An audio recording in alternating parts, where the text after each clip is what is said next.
Esther chapter 6. That night the king had trouble sleeping, so he ordered an attendant to bring the book of the history of his reign so it could be read to him. In those records he discovered an account of how Mordecai had exposed the plot of Bigthana and Teresh, two of the eunuchs who guarded the door to the king's private quarters. They had plotted to assassinate King Xerxes. What reward or recognition did we ever give Mordecai for this? The king asked. His attendants replied, "Nothing has been done for him." "Who's that in the outer court?" the king inquired. As it happened, Haman had just arrived in the outer court of the palace to ask the king to impale Mordecai on the pole he had prepared. So the attendants replied to the king, "Haman is out in the court." "Bring him in," the king ordered.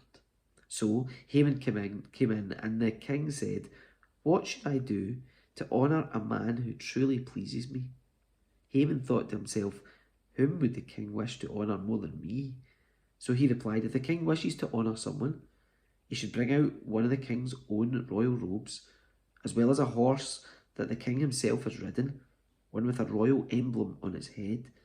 Let the robes and the horse be handed over to one of the king's most noble officials, and let him see that the man whom the king wishes to honour is dressed in the king's robes, and led through the city on the king's horse.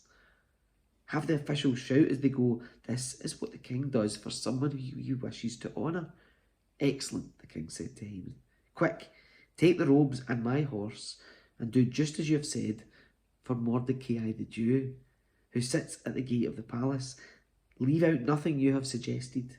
So Haman took the robes and put them on Mordecai, placed him on the king's own horse, and led him through the city square, shouting, "This is what the king does for someone he wishes to honour." Afterwards, Mordecai returned to the palace gate, but Haman hurried home, dejected and completely humiliated.